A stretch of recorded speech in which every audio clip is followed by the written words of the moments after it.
నకిలీ మద్యం కేసులో నిందితులు జయచంద్రారెడ్డి, అతడి డ్రైవర్ జనార్దన్ రావులను ఇప్పటి వరకు ఎందుకు అరెస్ట్ చేయలేదు? జయచంద్రారెడ్డి పెళ్లి కొడుకుల ఎయిర్పోర్ట్ లో దిగితే పోలీసులు మర్యాదగా తీసుకువెళ్లటం వెనుక రహస్యం ఏంటి? సోషల్ మీడియా కేసుల్లో వైఎస్ఆర్సీపీ సామాన్య కార్యకర్తకు కూడా రెడ్ కార్నర్ నోటీసులు జారీ చేసే పోలీసులు నకిలీ మద్యం నిందితుల్లో ఒక్కరికి కూడా ఎందుకు రెడ్ కార్నర్ నోటీసులు ఇవ్వలేదు? 3736 పర్మిట్ రూముల్లో ఎవడు స్కాన్ చేస్తున్నాడు? ఇది మోసం కాదా? తగులో ఆఫీసర్లకు కూడా మనకు సరిగ్గా ముడతలేదు, వీళ్ళదేమో తయారీ ఎక్కువగా ఉంది, అమ్మకాలు విపరీతంగా ఉన్నాయి, మనకు మాత్రం చేతిలో రాస్తున్నారు మామూలుగా నాక్కోమని చెప్పని కడుపు రగిలినట్టుంది. పట్టుకున్నప్పుడు ఏం చేశారు?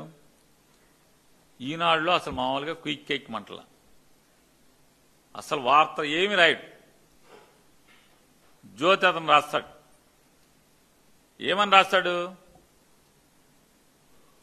ఇది నిన్నటిదాకా వైసీపీలో ఉండి ఎలక్షన్ ముందు పార్టీలోకి వచ్చినటువంటి ఆయన జయచంద్రారెడ్డి ఏదో ఉంది పేరు, జయచంద్రారెడ్డి అనే పేరు.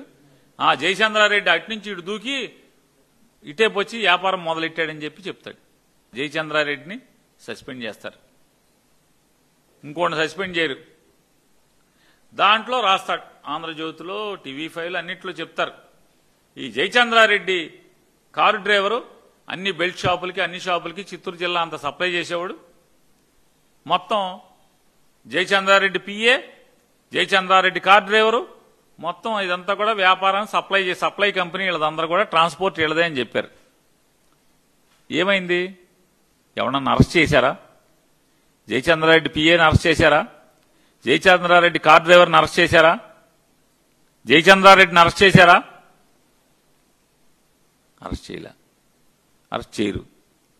ఇంకొక ఆయన జైలు నుంచి వచ్చాడు కదా, మీరు ఇడిపించుకొచ్చారు, ఆయన అరెస్ట్ చేయరా? ఆయన దొరకడా మీకు? మనం అవునన్నా కాదన్నా సూక్తి ముక్తావళి, మీరు ఒప్పుకున్నా ఒప్పుకోపోయినా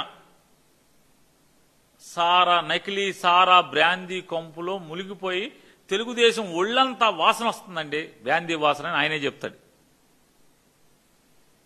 ఇప్పుడే అదంతా వైసీపీదంట. అటు తిప్పి ఇటు తిప్పి జగన్ గారు,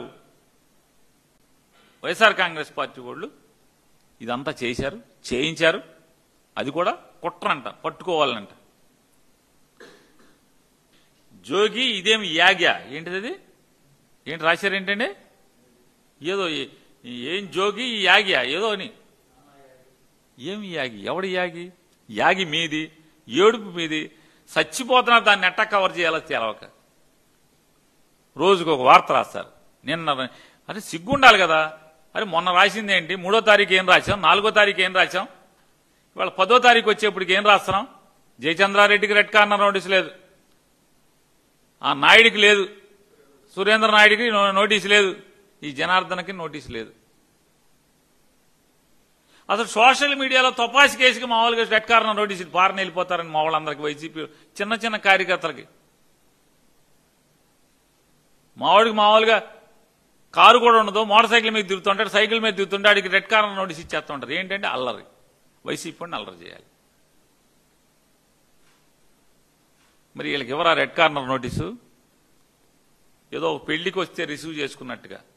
సార్ బొంబాయి నుంచి, జనార్దన్ సార్ బొంబాయి నుంచి, అదే ఆఫ్రికా నుంచి బొంబాయి వస్తారు. బొంబాయి నుంచి మళ్ళీ ఫోన్ అక్కడ ఎయిర్పోర్ట్లో పెట్టేసేసి అక్కడి నుంచి బొంబాయి నుంచి బెజవాడ ఫ్లైట్ ఎక్కుతారు. బెజవాడ ఫ్లైట్ ఎక్కి ఆయన సూట్ కేసు మామూలుగా ఏదో గోవానా మామూలుగా మారిషస్ వెళ్ళి సరదాగా ఎంజాయ్ చేసి వచ్చినట్టుగా సూట్ కేసు తోసుకుంటూ వస్తుంటే లోపల పోలీసు ఉంటారు, రన్వే మీద పోలీసు ఉంటారు, లాంజ్ మొదట్లో అయితే ఎరైవల్లో మొదట్లో పోలీసులు ఉంటారు, ఎరైవల్ బయట పోలీసులు ఉంటారు. ఎవడో అతను ఏం మాట్లాడరు. అతను మామూలుగా పెళ్లికి వచ్చినట్టు వస్తాడు, బయట సూట్ కేసు అందుకుంటారు. బయట రాగానే మామూలుగా ఇక్కడ రిసెప్షన్ వాళ్ళు అట్లా రిసెప్షన్ కమిటీ గబాన సూట్ కేసు తీసుకుని సార్ని 2 సార్లు అని మెల్ల కారు ఎక్కించుకెళ్తారు. సిగ్గేయట్లేదా అని అడుగుతున్నాను. జనార్దన్కి వెంటనే చక్కగా బెయిల్ ఇచ్చేస్తారు. ఆ నాయుడు గారిని మర్డర్ చేస్తే జైల్లోంచి బయటికి తీసుకొచ్చినట్టే, శిక్ష పడితే బయటికి తీసుకొచ్చినట్టే పెరోల్ ఇచ్చి, అదే మన క్షమాభిక్ష ఇచ్చి దీంట్లో కూడా క్షమాభిక్ష ప్రసాదించేస్తారు. ఎందుకని మొత్తం ఎవడెవడికి ఎంత ఇస్తున్నాడో చెప్పేస్తాడు కాబట్టి.